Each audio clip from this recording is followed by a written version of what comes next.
This week, a lecture about Martin Luther King, Robert Kennedy, and civil rights. University of South Carolina professor Patricia Sullivan teaches a class about the 1960s civil rights movement and the involvement of Martin Luther King Jr. and Robert Kennedy. The problem, as you know, he told Kennedy, is that ghetto dwellers are often invisible. Thoughts unknown, words unheard, feelings unfelt. Kennedy conceded that lack of understanding of the bitter conditions that existed in these urban communities was deeply troubling and expressed deep concern to where this combinations of factors would lead the United States. Professor Sullivan also describes the racial unrest that took place in urban areas such as Watts and Detroit and the subsequent creation of the Kerner Commission. Okay, let's go. All right, so again, try to listen up and we'll talk a little bit about it, see what you remember from the... We are on the move for our liberation. We have been tired of trying to prove things to white people.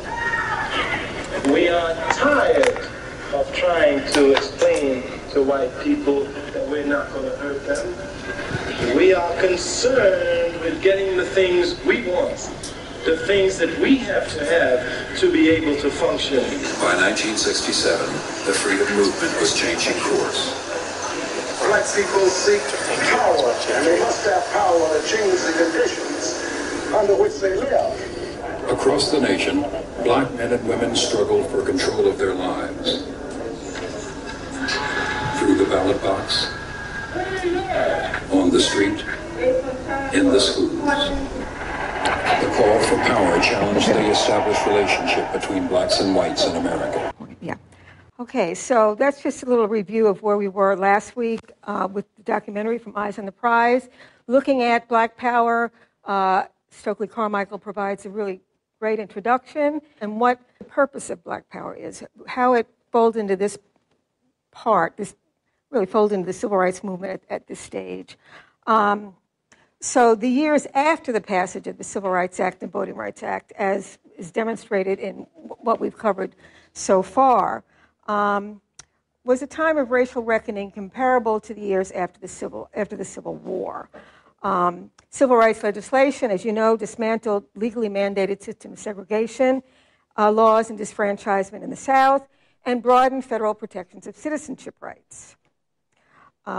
Black Power represented the broad-based struggle of African Americans to define the meaning of freedom in a country where structures of racial inequality and injustice remained deeply rooted. So this slide, and this was most glaring in northern areas, this sense of racial inequality being deeply systemic and rooted in history and society. In northern areas, by 1960, nearly half of African Americans lived in northern and western urban areas and cities. As we've discussed in class, really across the term, the migration of Black Americans from the South to cities in the North and West from World War I roughly up through the 1950s transformed America's racial landscape. While many left the South seeking freedom and freedom from the terror and repression of Jim Crow, they faced widespread discrimination, resulting in overcrowded, segregated neighborhoods with substandard housing, inferior schools, and limited job opportunities. For many, there was a feeling of no way out. Now, in this slide, as you recall, when we were doing the early 60s, we read an article by Gertrude Samuels, a freelance reporter who visited 5 cities in 1963, in the spring of 1963. And described, as the title of her piece said, a report on the forms the Negro Revolution is taking against discrimination, economic and social, in the North, and that this was even more crucial in the South at this stage. And the 2 images, one shows a parent and children protesting outside the school committee in Boston against segregated schools in 1963, and the other is in Harlem, confrontation between police and a man in 1964 around the Harlem racial uprising after the shooting of James Powell. So let's see. The 1964 Civil Rights Act and Voting Rights Act did little to affect these conditions. For a minority of African Americans who were prepared to take advantage of the opportunities created by civil rights legislation, they could achieve significant advances even as racial prejudices persisted. But for the many trapped by generations of poverty and substandard education, conditions did not change. Martin Luther King observed, and again, we read this piece earlier on, in an op-ed on January 1st, 1966, in the Amsterdam News. And you see it up here, the excerpt. With all the struggle and achievement, the seeds of freedom have grown only a bud, not yet a flower. The Black American is still far from equal. He is straitjacketed in the least skilled, most underpaid strata of our society. To put it succinctly, the Negro in America is an impoverished alien in an affluent society. Now, realizing that the civil rights legislation would do little to remedy these conditions, accelerated demands for change and energized the movement for Black empowerment. The crushing conditions in urban areas and routine policing abuses, along with the hopes stirred by the civil rights movement, created explosive conditions. Robert Kennedy, who was elected to the Senate and entered the Senate early in 1965, described a crisis as he called, quote, unparalleled in our history. So aligning with the Black Power movement, which we've looked at in some detail, was a sustained struggle to compel white Americans to face the consequences of the nation's racial past and realize the opportunities created by the civil rights movement to bend the country in a new direction. Kennedy and King each offered a unique kind of leadership in this regard. Both were shaped by their experiences during the peak years of the civil rights movement and their grasp of the depth and nature of a crisis that would determine the country's future. So today we're going to look at these tumultuous years between 1965 to 1968, largely through the evolution and actions of King and Kennedy. Both men became iconic figures in the aftermath of their assassinations, often obscuring the challenges and struggles of their final years, which were deeply intertwined with the racial reckoning fostered by the civil rights movement. These years were marked by escalation of America's war in Vietnam and successive summers of urban rebellion sparked by police brutality and intolerable conditions. So, as the reading for today demonstrated, there is no clear path forward. And that's sort of evident in the title. So a question for you all, a title for the chapter you read on Martin Luther King. Do you remember, what is the title of that chapter? Anybody? Descent into Chaos. You want to repeat? Sorry. Oh, yeah, Descent into Chaos. Okay, Descent into Chaos. Okay, chaos, right? When we look back at history, we see things as evolving. But really, it's so much is happening. And Ralph Ellison, the noted writer of The Invisible Man, made this comment right around the same time as King wrote his column. We are living in a time of chaos. Within the total political structure, we do not have the political structures that can contain the energies set loose by the passage of the civil rights bills. So that's, again, Black expectations and also white reactions, white backlash, as the movement expands and its demands and expectations. So the Watts Rebellion in August of '65, again, which we've mentioned, but that is a pivotal turning point in American history and in the civil rights movement in the 1960s. It was a turning point for both King and Kennedy.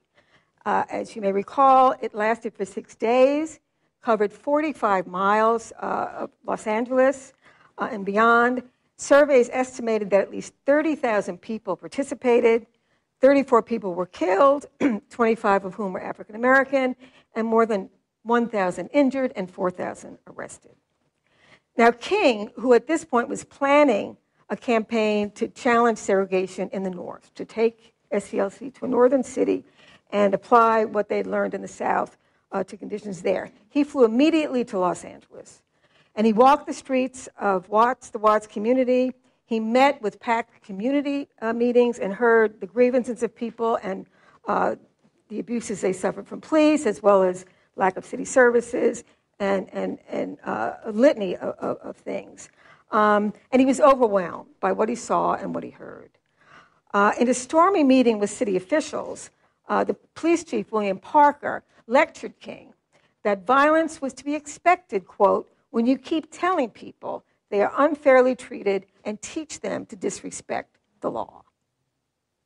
A shaken King told reporters after that meeting to treat this situation as though it was a result of some criminal element is to lead the community into a potential Holocaust.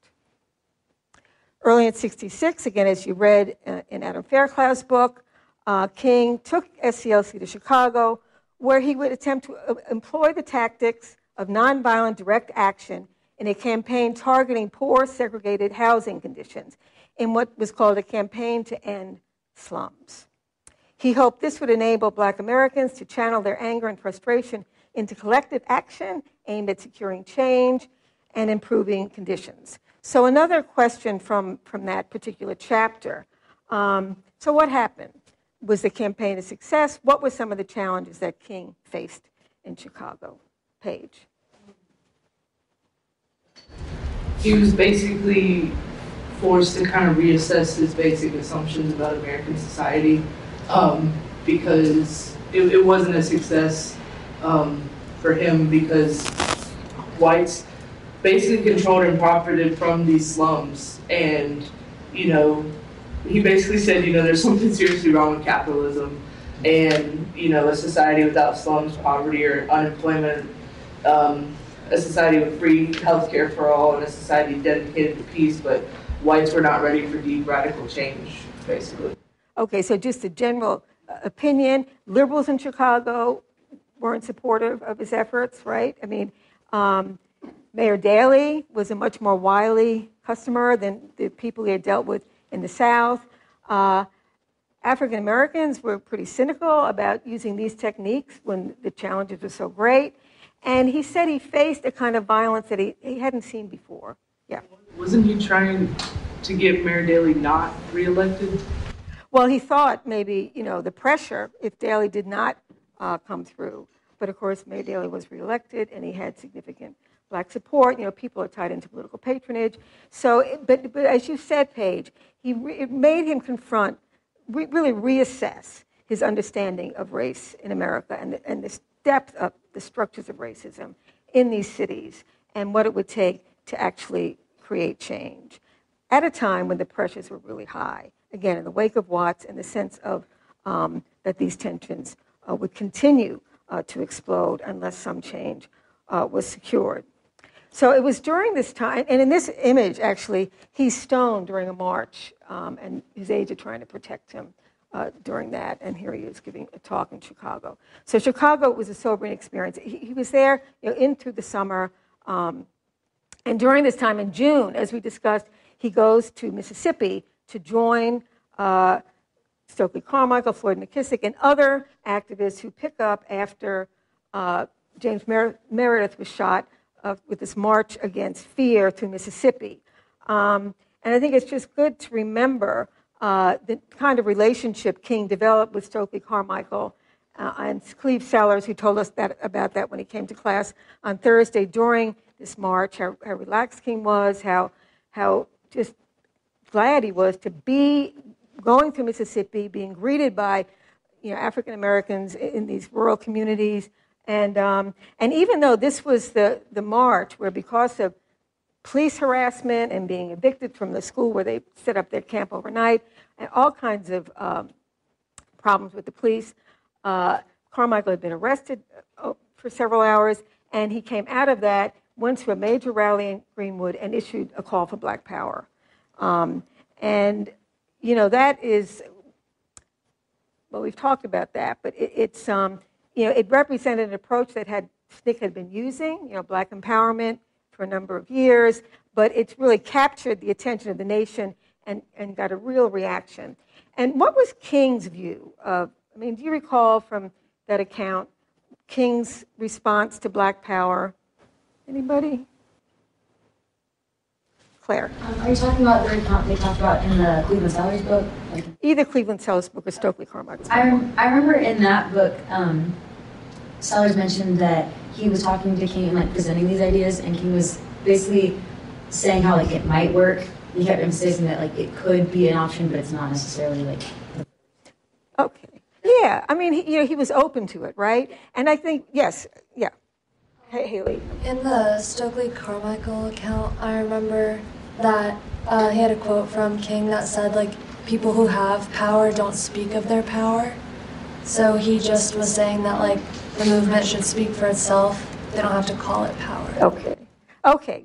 But really good points. And so, it's just a question of tactics, right?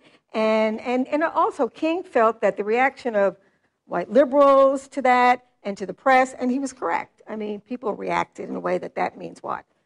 That's kind of racism, that means separatism, and all these alarming things.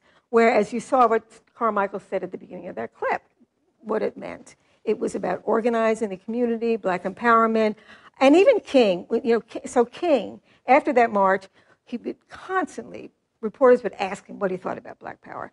He never dismissed it, right? He changed the conversation.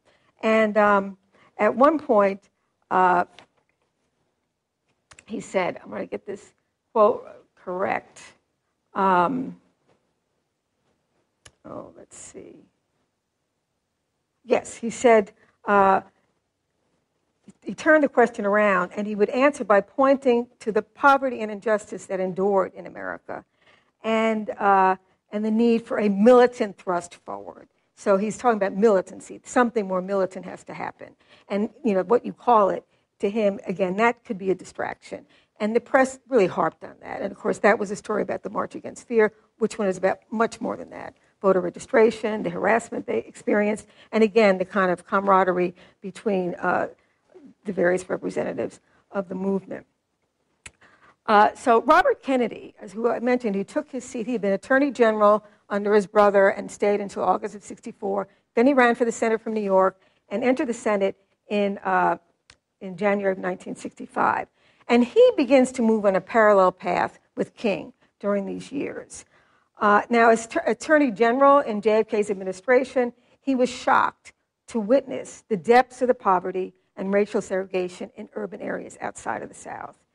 And he was influenced by James Baldwin's essay in The New Yorker in November of 1962 that ended up providing the basis for the Fire Next Time.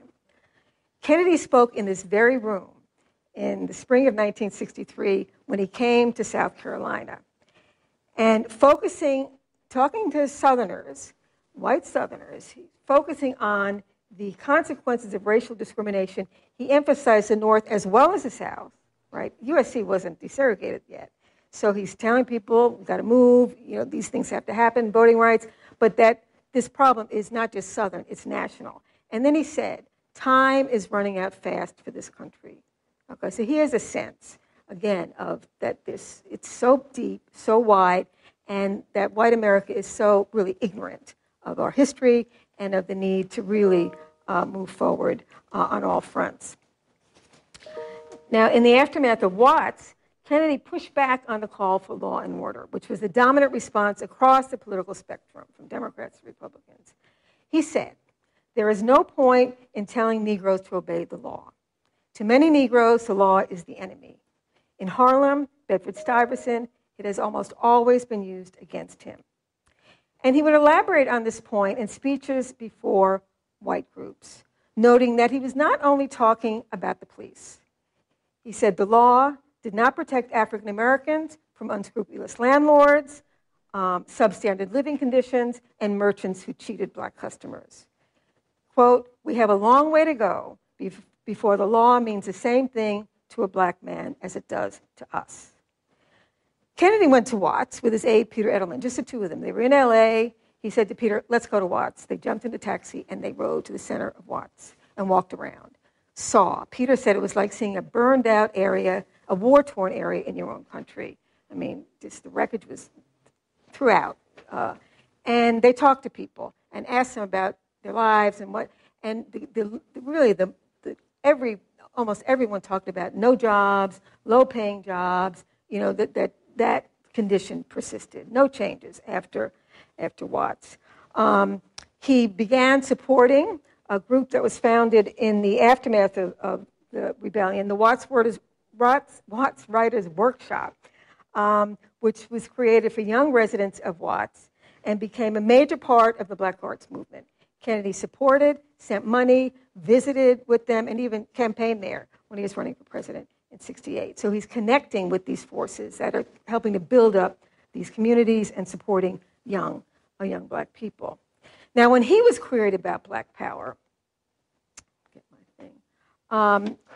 he, in the wake of the Meredith March, he said, well, you can interpret Black Power in many ways. And it could raise, he said, tactical concerns, because he felt that the future of the country depended on Black and white people working together. But, he said, he praised the March Against Fear, for demonstrating that Black citizens would keep up their efforts for full equality, and until they established full equality. And he himself embraced Black self-determination and community empowerment, which was evident in the Bedford-Stuyvesant Project, which was an innovative redevelopment project that was run by people in the community. They'd raise money from the federal government, philanthropy, businesses, and people in the community would develop plans for renovating homes, education programs, job training, and the rest. But what's particularly interesting is that Kennedy had been to South Africa, a very famous trip to South Africa in June of '66, when he was invited by anti-apartheid student group. And remarkable trip where he makes these comparisons between America and South Africa and the struggles that both countries have to overcome. And so what he was most concerned when this conversation about Black Power would come up was about whites. You know, what are white people thinking? And white attitudes, white ignorance. He talked about the ghetto of our ignorance and backlash, you know, this kind of supporting politicians who play on those fears and resentments. And so there was a cover story, and look, here he is in Bed-Stuy. I just put that up there because I mentioned that picture. But this article, Suppose God is Black, front page on Life magazine, one of the popular magazines like People magazine today, Suppose God is Black by Robert Kennedy. And then you went inside the magazine, and he was writing about his trip to South Africa and this exchange he had with an Afrikaner who justified apartheid, talking about the Bible. And this is what he said: but suppose God is Black. What if we go to heaven and we, all of our lives, have treated the Negro as an inferior, and God is there, and we look up, and he's not white? What is our response then? Okay? And that sort of comment in the summer of Black Power provided a different angle of vision. The third successive wave of urban uprisings, ranging from Omaha, Nebraska, Des Moines, Iowa, to Chicago, Cleveland, Brooklyn, Troy, New York, and a number of other cities. President Johnson had been mostly silent about these uprisings and the crisis behind them, and was increasingly obsessed with the war in Vietnam. During 1966, his administration doubled the projected budget for military aid by $10 billion. That's 5 times what the administration spent on anti-poverty programs that year. And of course, Johnson's war on poverty began with high hopes, spoke out when pressed. He was giving a speech on Vietnam, and reporters wanted to know, what do you think about what's going on? And he says this: Negro riots threaten to jeopardize civil rights gains, okay? And response onto whether Black Power or riots will create new antagonisms among whites, look at what he says. I'd like you to read that and tell me what you think about that. What is he saying? We must recognize that while there's a Negro minority of 10% in this country, there's a majority of 90% that is not Negro. Whites have come around to the viewpoint of wanting to see equality and justice given to their fellow citizens, but they want to see it done under law and in an orderly manner. What does that suggest he understands or doesn't understand at this point after you see where we've come by 1966? Anybody? How is it different from King and Kennedy's assessment of really seems a lot like the sort of old way of thinking of like, oh, it's a privilege that you get to like have these things like equality and good schools and etc. Now, whenever it's supposed to be the opposite of that, of like, no, you deserve this because you're a human, not just because, you know, white people decided one day to like think that you deserved something. And that really seems a lot like the old mindset of that, which is disturbing. So we'll take it back if you don't think it's not done right. Okay. He's also directly contrasting what Kennedy said about how we need to move away from law and order as a solution. And he's saying this is exactly what we need, law without violence, and totally undermining the entire civil rights movement. Okay. Anybody else? Zach? He's showing that he doesn't understand American poverty in that he's articulating this vision of legal integration and legal equality and saying that we've done it, you have rights, let's stop. We're done. You know, he's ending the war. He's declaring, you know, that it's over. So he's illuminating his lack of understanding, being that he'd never been to these communities of poverty, and that he's articulating a vision of you know, a stratified legislative, you know, victory over oppression. Okay. Is this surprising? I mean, Johnson signed the Civil Rights legislation, the Voting Rights Act, but again, he saw that. Yes, Rachel. You almost wonder if there's a layer of like political self-interest here, right? That he wants to, like in his analysis, if the law was the only barrier to true social equality, like, and he fixed the law, then he fixed racism basically, and he can claim credit for that. Whereas if he extends his analysis, right, like he has to reckon with the fact that he didn't do enough. Or he could, right? One person could. That's very well put as well. I mean, this measuring. Look at what I've done. And that's what he said after the Watts uprising. He said, after all I've done, look at this. And the disconnect between law that opens it up and then the reality of how do you actually enact this and deal with the generations of exclusion and the consequences. So that's going to play out as we continue on. This is Johnson's point of view. He's the president. And you have people like King and Kennedy, very high profile, powerful people, really pushing in another direction during this period.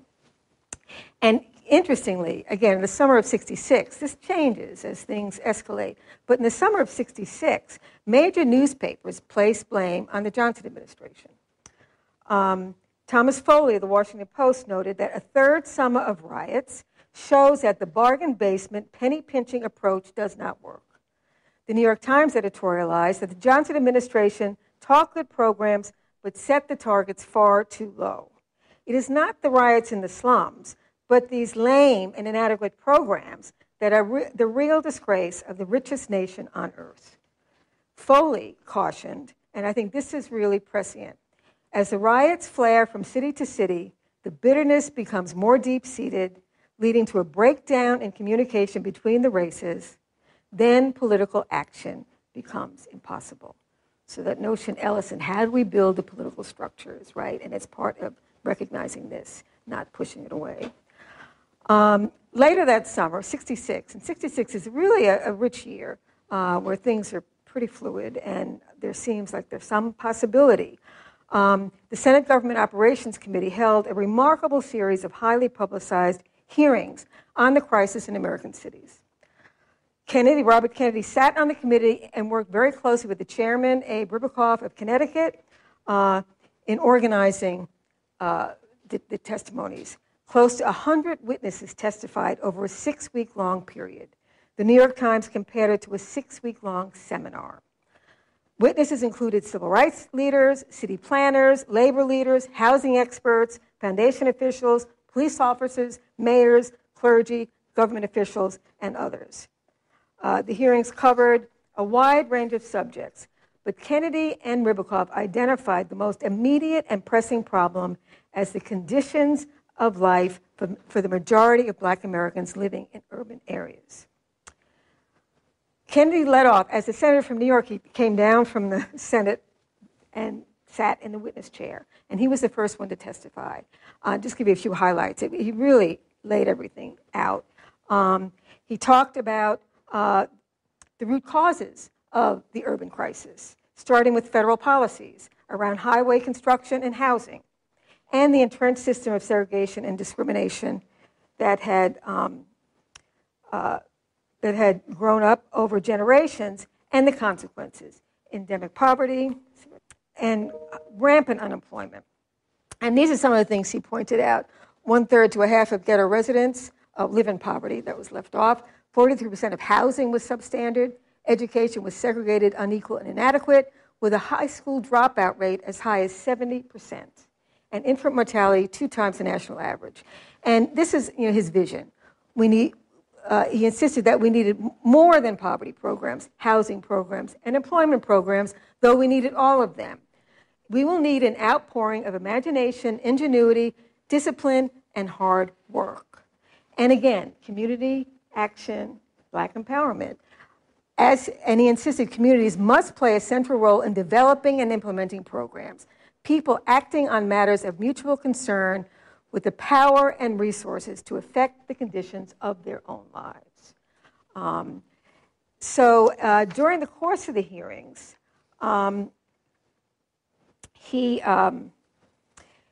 they would have mayors testify. They had Sam Yorty from LA, who was just unrepentant. And they had the mayor of Cleveland, where there had been a major uprising that summer.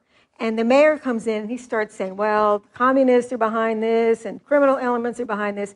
And Kennedy has all the reports from Cleveland on housing, on unemployment, on schools, and chapter and verse, he describes to the mayor the conditions in his city.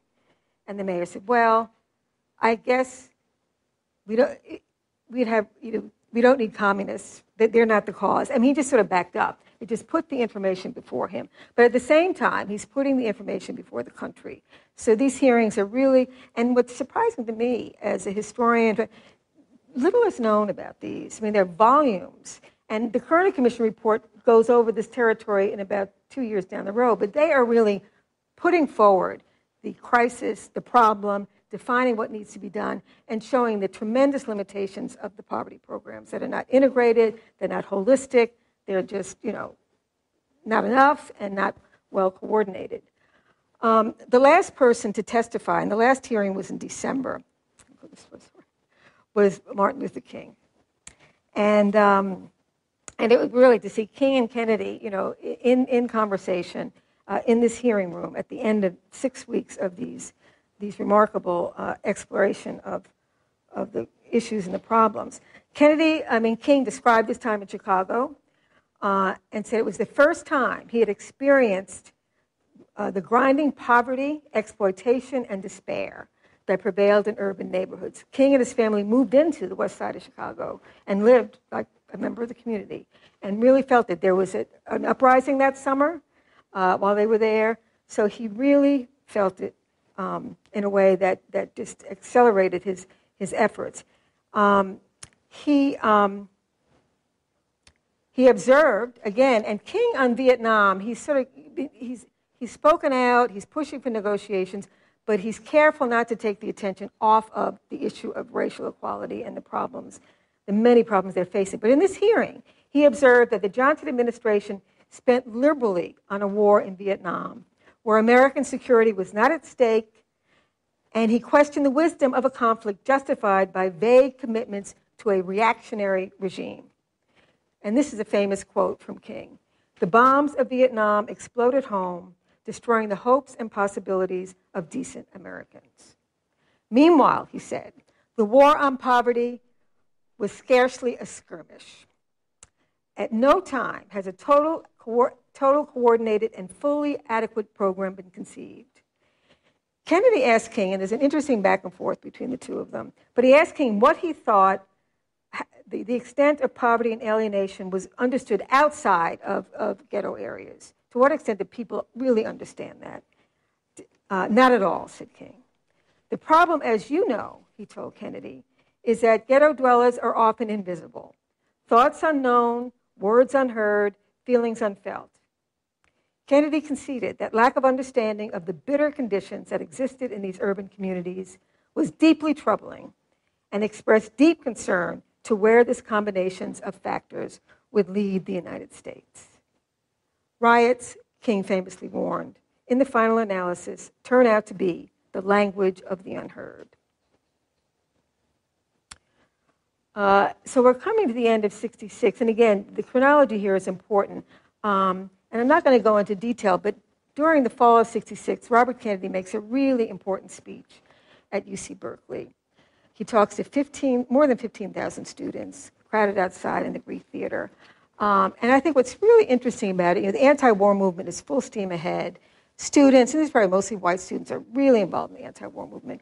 What does he say in that speech that any of you that struck you as where his focus is and what he wants these students to pay attention to? Anybody?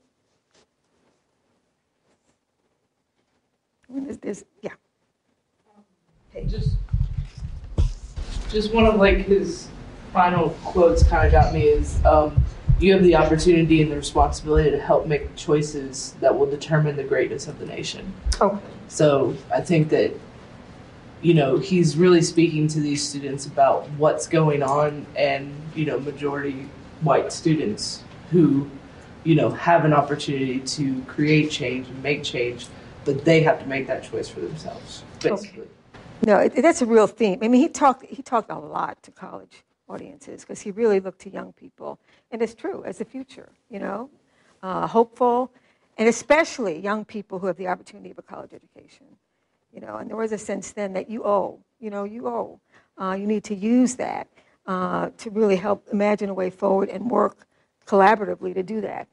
So that's an important point. And one of the things, it's a long speech that really stood out to me, again, underscoring what he said, what we came here to talk about, the most important thing facing us and you, students, is the revolution within our gates.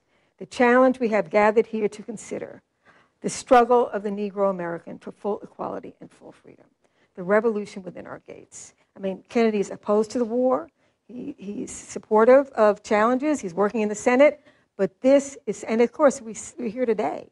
And we're looking at all the things that carry through from this period that continue to affect us. Yeah. To where he speaks about, give every Negro the same opportunity as every white man to educate his children, provide for his family, live in a decent home, and win human acceptance. And I think that is was a really key for me.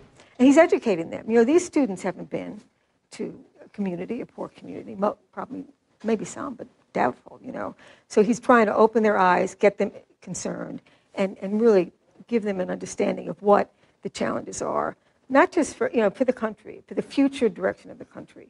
Okay.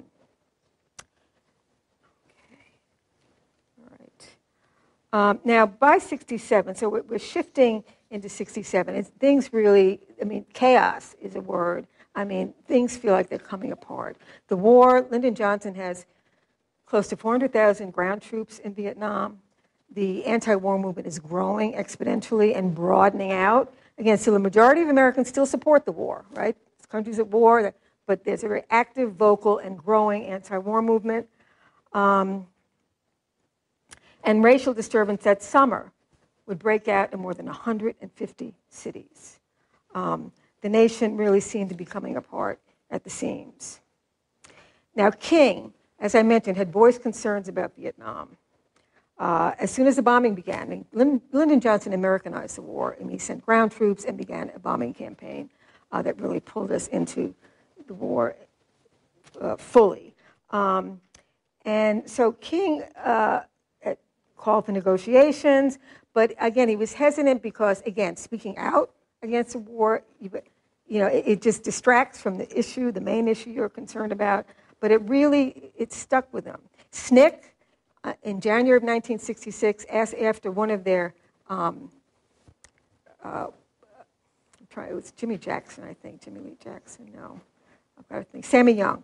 Sammy Young was a veteran, a Navy veteran, SNCC organizer, was shot and killed at a gas station when he tried to use a white restroom, which again was illegal. The Civil Rights Act outlawed that. So with that, SNCC finally came out and wrote a statement against the war in Vietnam, opposing the war in Vietnam, saying they would support people who chose not to go to Vietnam. And as a result of that, Julian Bond was not seated. He was elected to the state legislature in Georgia, member of SNCC. They refused to seat him. So this is the reaction, right? King leads a protest about Bond's failure to be seated, but he still, but by 67 he's ready. And one of the things that, again, the war is escalating, but he sees a magazine, Ramparts magazine, early in 67, which has a photo essay on the children of Vietnam. And it describes over 1 million deaths and casualties, wounding, crippling of children, with images of people, napalm, children. And an essay talking about the tools of war that America's using, gases, bombing, defoliants, and this really shakes him up. So he has to speak out. And he joins a march in Chicago, but his big coming out is in New York City, in a speech he gives at Riverside Church. Pointing at the wrong thing. And it's called Beyond Vietnam, A Time to Break the Silence. And this is one of the strongest public statements made against the war by a figure of his stature.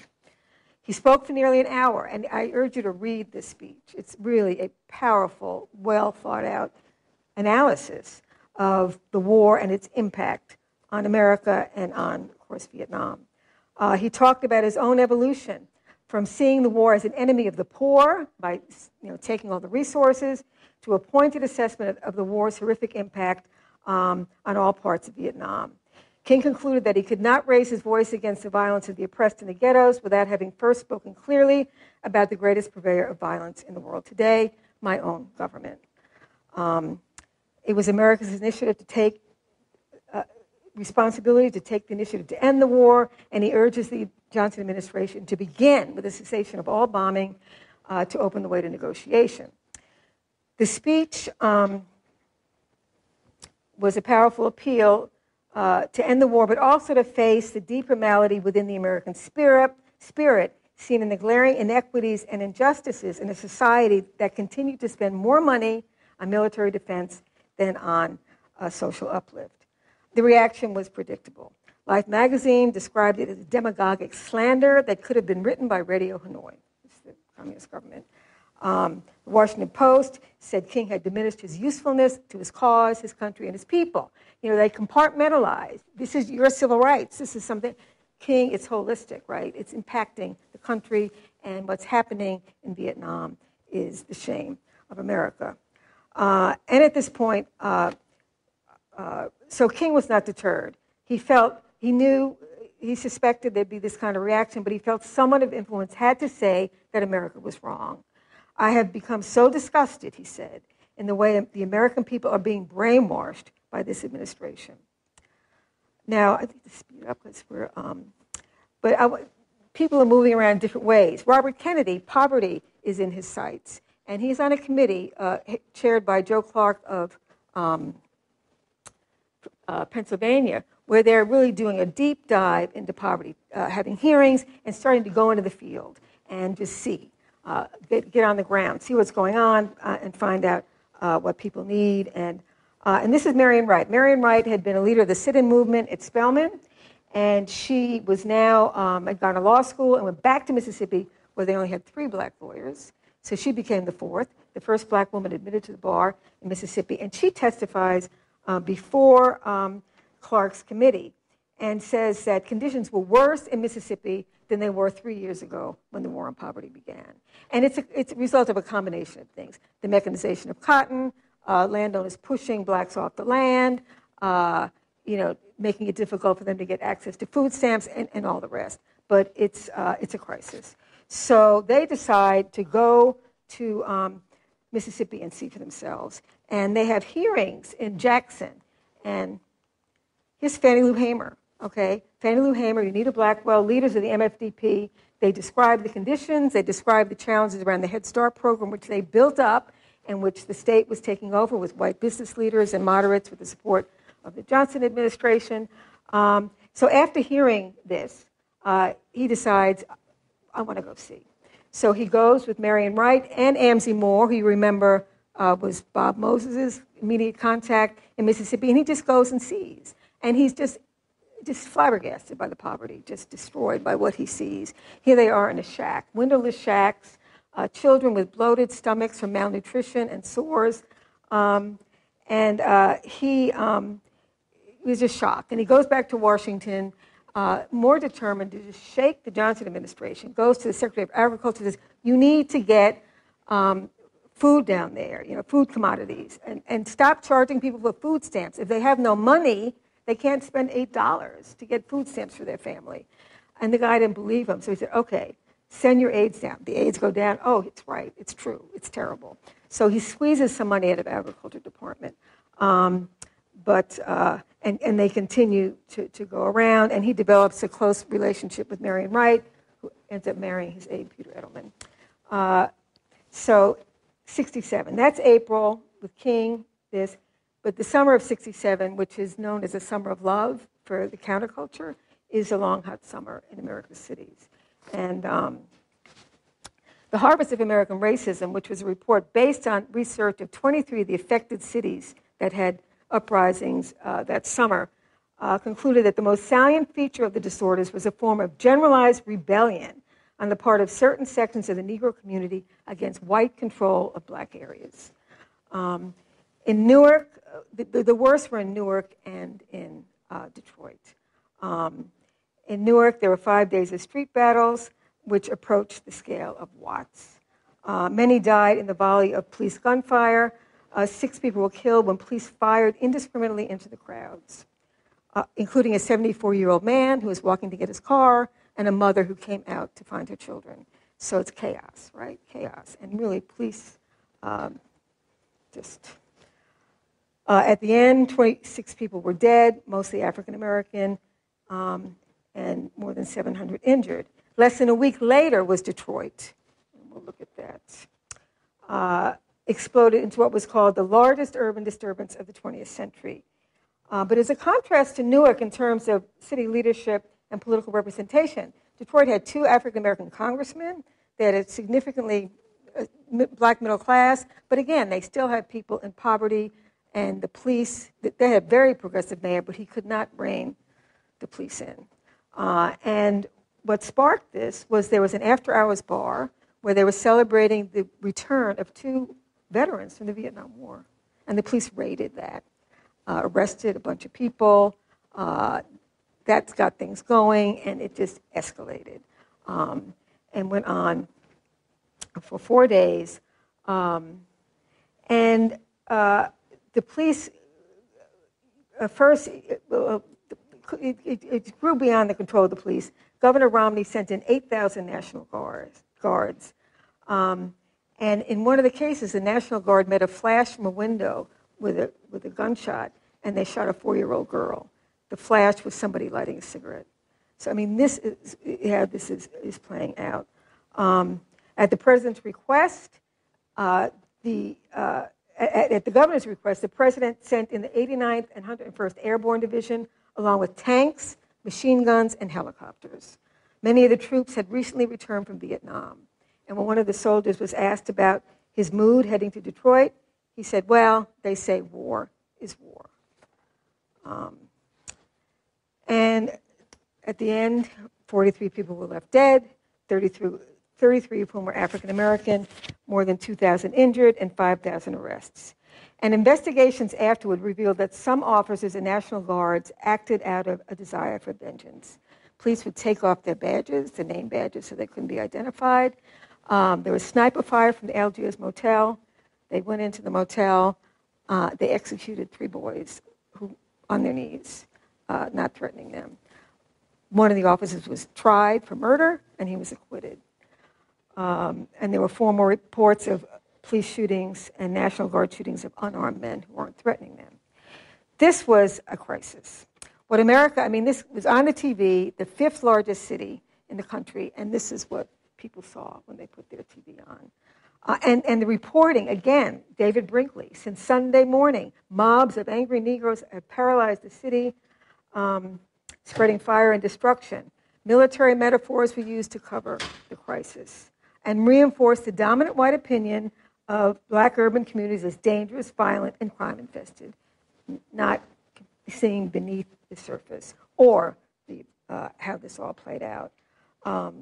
The press gave scant attention to underlying conditions that fueled these pitched urban battles, but it did set off a scramble for political advantage. The Republicans started, getting on Johnson. saying you haven't done enough to protect people on the street. Governor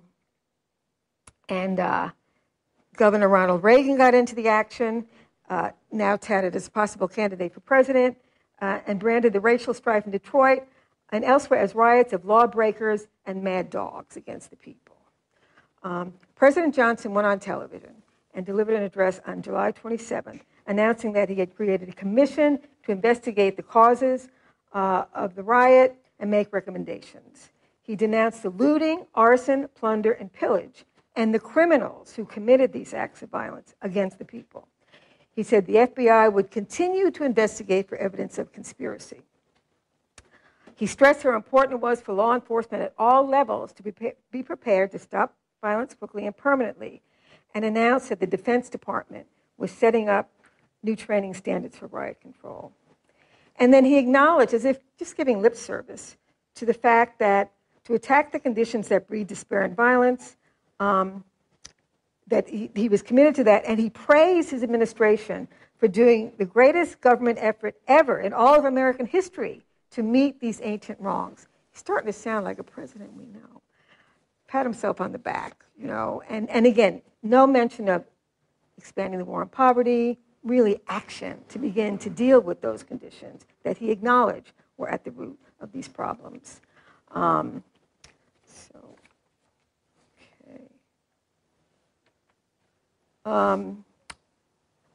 then he said, let us pray at the end, in closing. Let us work for better jobs and better housing and better education that so many millions of our fellow Americans need tonight.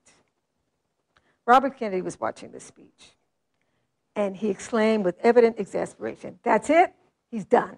He's not going to do anything for the cities. Frank Mankiewicz, who was with Kennedy that night, said, well, what would you do if you were president? He said he would persuade the major TV networks, 3 of them, to cooperate in producing a documentary, again, showing people, depicting life in a poor black urban community. Let them show the sound, the feel, the hopelessness, what it's like to think you'll never get out. Show a black teenager told by a radio jingle to stay in school, looking at his older brother who stayed in school and is out of a job. Put a candid camera in a ghetto school and watch what a rotten system of education it really is. Film a mother staying up at night to protect her baby from rats. Then I'd ask people to watch and experience what it means to live in the most affluent society in history without hope.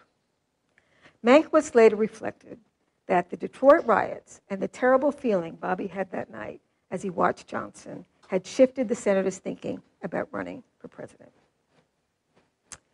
Kennedy described this racial turmoil as the gravest crisis in domestic affairs since the Civil War. Of course, King was despairing. He told a meeting of the American Psychological Society that it is impossible to overestimate the crisis we are facing. He said, it is time to tell it like it is to white America. He testified between the Kerner Commission that was set up by Johnson after the Detroit riots, and he said, the greater crimes of white society were the real cause of the uprisings, he testified. Backlash, unemployment, racial discrimination, and the Vietnam War.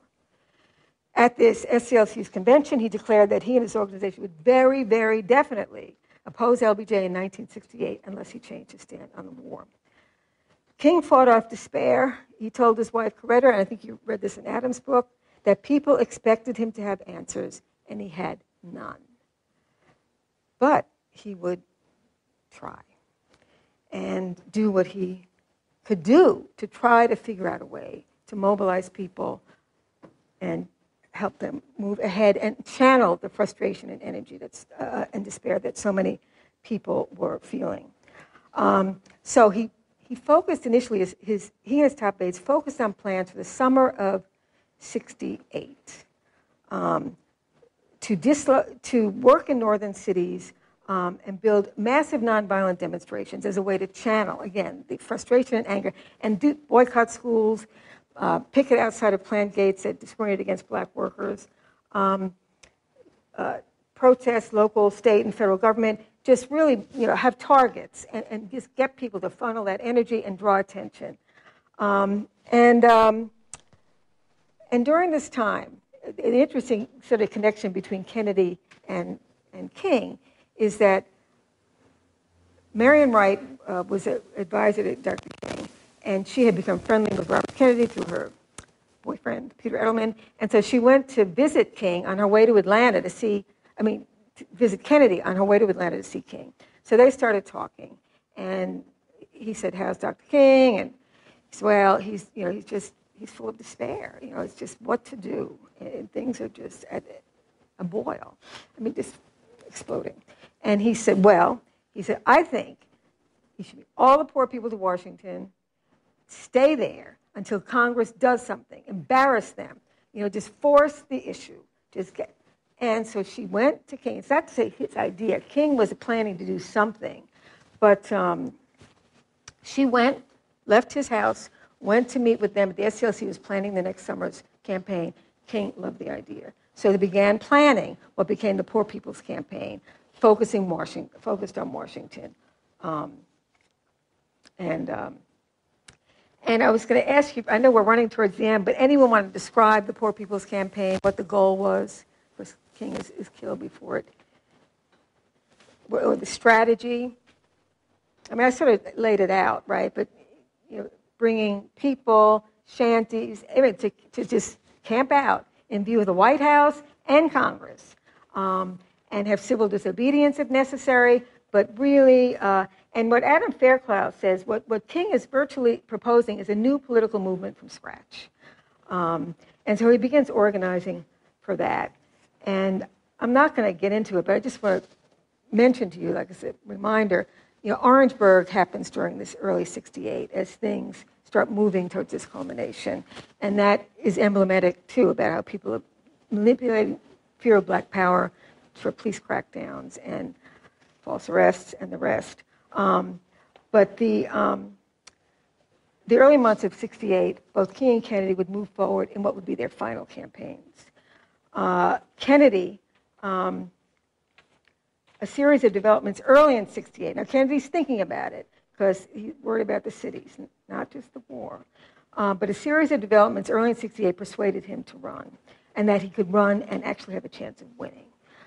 One was the Tet Offensive, which exposed a total bankruptcy of Johnson's policy in Vietnam and really shifted public opinion coming out against America's involvement in the war. And that doesn't mean you're anti, but, the way it was, against the policy. There was that, and then there was the Kerner Commission report, which was done and really documented. Its findings echoed the conclusions that King and Kennedy had come to several years earlier, and which were the findings of the Rubikov Committee. The report documented the consequences of segregation and discrimination that had long permeated American life and was a stinging indictment of white America. It called for nothing less than a complete reordering of national priorities. Unless drastic and costly remedies are undertaken at once, the report said, there would be a continuing polarization of the American community and ultimately a destruction of democratic values. President Johnson disagreed with the report and refused to accept it. He wouldn't let them come and do the usual public signing. He felt betrayed by the people who wrote it. He resented that the report failed to acknowledge, and that goes to your point, Rachel, what his administration had achieved. I can't ignore the progress we've made to write equality on our book of laws. Okay, still stuck in that, 4 years earlier, and just not. And at the same time, he asked Congress for 50,000 more troops to Vietnam. So as you know from reading the chapter for today, King made his first trip to Memphis on March 18th, 1968, to support striking sanitation workers who were seeking union recognition and a wage increase. And 2 days earlier, Robert Kennedy announced that he was running for president. What's my next slide? This is King. That was one of the placards that the workers carried in Memphis. He was 42 years old, Kennedy was, and he said, I run because I'm convinced this country is on a perilous course and because I have such strong feelings about what must be done. And I feel I'm obliged to do all that I can. I run to seek new policies to end the bloodshed in Vietnam and in our cities. I run because it is now unmistakably clear that we can change these disastrous policies only by changing the men who are now making them. In his brief statement, he acknowledged the challenges ahead, which no one could be certain any mortal can meet. But service in his brother's administration, he says, taught me something about the uses and limits of military power. As a cabinet member and senator, he had seen, quote, the ugly and inexcusable deprivation that caused children to starve in Mississippi, black citizens to riot in Watts, young American Indians to commit suicide because they lacked hope and saw no future, and proud, able-bodied families wait out their lives in empty idleness in eastern Kentucky and Appalachia. While he did not discount the dangers and difficulties of challenging an incumbent president, he observed, these are not ordinary times, and this is no ordinary election. 2 weeks later, Martin Luther King would deliver what turned out to be his final speech in Memphis. He had traveled a long distance from the 27-year-old minister who he met in Clark Johnson's brilliant docudrama on boycott. When you think about that. So quickly, anything struck you about the tone or vision of that speech, and maybe connections with the earlier King or growth? Anybody? We just got a little more to go. Sort of dismantling or sort of challenging aspects of capitalism is really the underbelly to his tone, right? And the strengthening and supporting of Black institutions.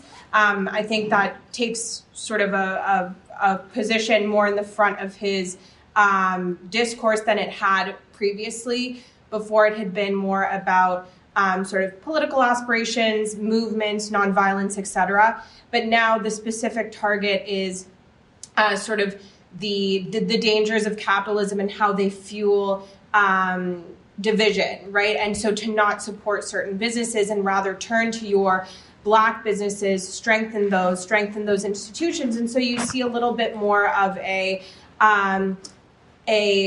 sort of, I'm trying to be careful in how I say this, not necessarily Black power explicitly, but more towards the tone of supporting Black communities closer along the lines of what sort of the Black power movement was pushing to do.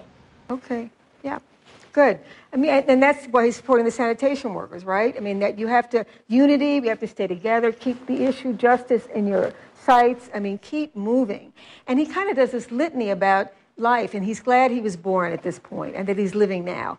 And it's almost, I mean, you just wonder when he says, I've been to the mountaintop and I may not get there with you, that this prescient, you know, but as we know, when we watch Boycott, he understood that his life was in danger, you know, that he was living in a way that it could, you know, he was exposed. But at this speech, you know, the fact that what happens the next day, but it's kind of valedictorian, and in a way it's hopeful in that people are struggling all over the world, and it's about the nature of struggle, right? And it feels like he's coming into a place where he is feeling satisfied, well, hopeful, and because of the experience of the movement and the people, and Memphis, and the community rallying around these sanitation workers. But as, you know, he is, you know, the next day he's killed on the balcony of his Lorraine Motel where they're waiting to go to dinner. And James Earl Ray was arrested 2 months later. I mean, he escaped to London. So that night, or that day, and we were almost to the end, so we got a late start. Robert Kennedy was running in Indiana in the primary. And he was flying from Muncie to Indianapolis. John Lewis, the great civil rights leader, worked in his campaign, and he was setting up a rally for Kennedy in the African-American community in Indianapolis. So Kennedy gets on the plane in Muncie. He hears when he gets on the plane that King has been shot. And when he lands in Indianapolis, he hears that he's died. And a reporter who was there said he just was immobile, right? He just sat with his hand in his head in his hands. And so he gets off the plane, and the mayor says, you can't go. And the police commissioner says, you don't go over there. You can't go. It's going to be dangerous. He said, maybe for you. He said, I could go with my wife and children and sleep in the street, and I'd be fine. If you can't do that, that's your problem. I'm going. I don't want any police coming with me. So he goes to the park, and he sends Ethel to the hotel. And people are waiting. And the amazing thing, it's hard for students to understand this, is that without cell phones and all that, people didn't know. I don't know what time King was pronounced dead, but this was 9 o'clock. He gets to this park, and it's dark. People playing music, and people dancing. It's mostly an African-American crowd. Most people did not know. So he told them. And there's a clip. We don't have time to play, but go on Google, because it's 5 minutes long. He gives this extemporaneous speech. He tells them what happened, and he says, let's see, I have some very sad news for all of you, and for all of our fellow citizens, and for all who love peace all over the world. Martin Luther King was shot and killed tonight in Memphis, Tennessee. And you hear a gasp coming up from the crowd. No. John Lewis said, the sobriety of his tone moved through the crowd like a wave, with his voice close to breaking. He spoke simply and honestly and extemporaneously. He said Martin Luther King dedicated his life to love and justice between fellow human beings. He died in the cause of that effort. In this difficult day, in this difficult time for the United States, it's perhaps well to ask what kind of a nation we are and what direction we want to move in.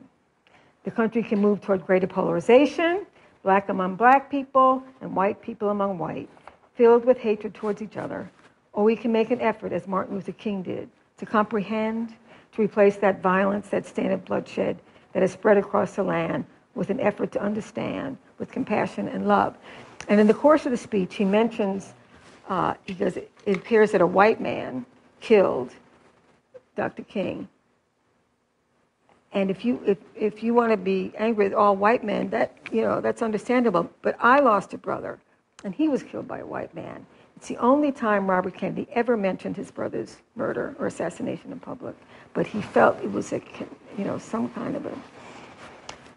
Anyway, I urge you to look at the speech and read it. And he went on from there. And as you know, so he goes on. He stopped campaigning. The next day, he canceled all events until King's funeral. But the next day, he gave one more talk in the City Club of Cleveland on the mindless menace of violence. And it speaks to what happened there. It talks about the violence of schools with no books, the violence of no heat in the winter. I urge you to look at that. I mean, and then that was it. He went to Atlanta and met with Coretta King. Went to see Dr. King twice. He was laid out in Ebenezer, and he went in the daytime, and then at night he asked John Lewis to go with him, and they went at 2 o'clock in the morning. And John Lewis describes going in and just paying their respects to King, and then he marches, with the people from Ebenezer to Morehouse, and he's so. It started that next chapter. Adam Fairclough said he's the only. Many white politicians went. Now, King's gone. But he was there. He was comfortable. People were glad to see him. And of course, he goes on. He wins Indiana primary, big thing. He wins in Nebraska. He loses in Oregon, which is a minor setback. But then he goes on to California, which is the make or break state. And I'm doing the wrong thing. And here he is with the Watts Writers Workshop, his people. And he ran an amazing campaign in California, and he won. And as you know, that's just minutes, a half hour, not even, after he delivered his comments on winning. Because I was watching a tape of this, and they're trying to go up the air, and they go, news break, Kennedy's been shot. And he was shot, and then he died the next day. And, the two of those, people say, would he have won? He had a very good chance of being nominated. Lyndon Johnson had dropped out at the end of March, and his opponent would have been Hubert Humphrey. Gene McCarthy was weakened by this point, and but that was not to be. I've just got, the response. I mean, after Dr. King was killed, cities exploded. Remember what Stokely Carmichael said: "Don't touch King." Remember on the march when they tried to rough him up, and Stokely wanted to just and over 100 cities exploded over the days after King was assassinated. Washington, D.C., on a scale of watts. And it's the first time you had military federal troops in the Capitol protecting the Capitol. So it was just that. Kennedy, he is carried back from New York to Washington on a train to be buried next to his brother. And just spontaneously, people lined the tracks. And you had close to 2 million people lining the tracks all the way down from New York to Washington. So very powerful departures and acknowledgement. Because what's important about them, they're people who understood and saw and acted, but how they connected to people in the country at this moment, and really were providing a way, with Kennedy's campaign, a new kind of politics that would begin to address these issues. And Dr. King was really getting poverty. And of course, the poverty campaign bridged racial lines. It really was getting at ways that people could come together and press the country, as Ali said, to be, that it's broken. As he said, we have to change the whole architecture of America. We have to really rebuild America. So we don't want to end on a down note, because I think, well, one thing to say is that, what happens? The war on crime, which Johnson had started, he emphasized policing and militarization of the police, resources on that, and not but that. And Nixon is elected, and Nixon amplifies that. He starts the war on drugs. He incentivizes prison building. Really, and so this thing takes off. And you see, people talk about, the rise in incarceration. You just trace it from the Johnson years. It starts, and it goes straight through all these administrations of appealing to the fears of people and ignoring the conditions that people are living in. And, you guys didn't watch The Wire, but what strikes me about The Wire, that's early 21st century, and you're looking at the consequences of looking away.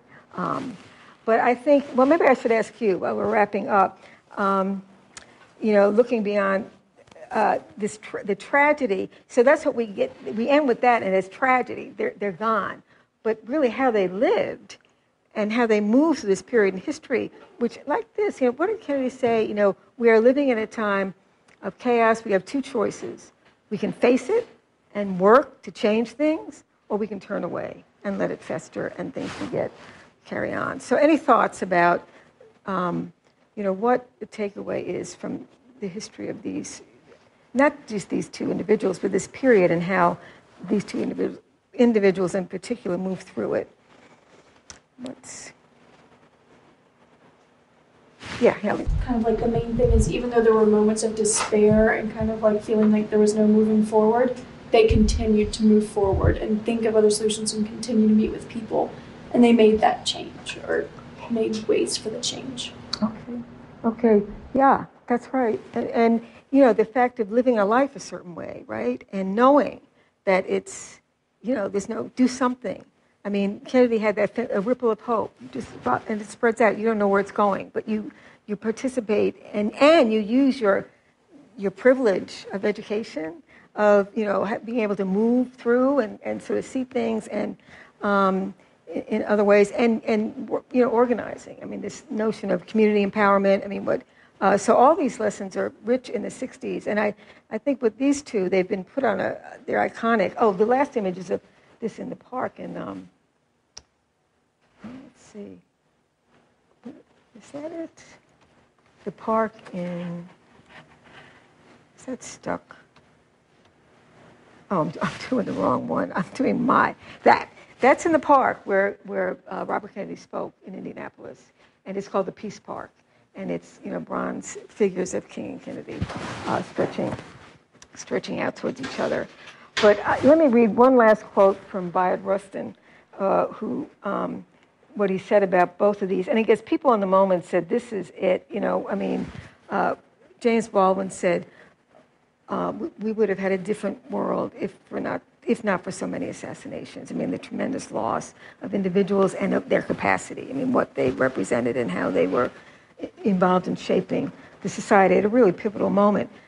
And Bayard Rustin said about them, both were fully aware of the risks they ran and the penalties they faced for trying to work against the current American moral grain. Yet they accepted the risk and paid the ultimate price.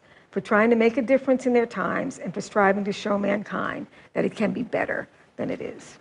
So we'll leave it at that, and we'll have a good weekend. We'll see you next week.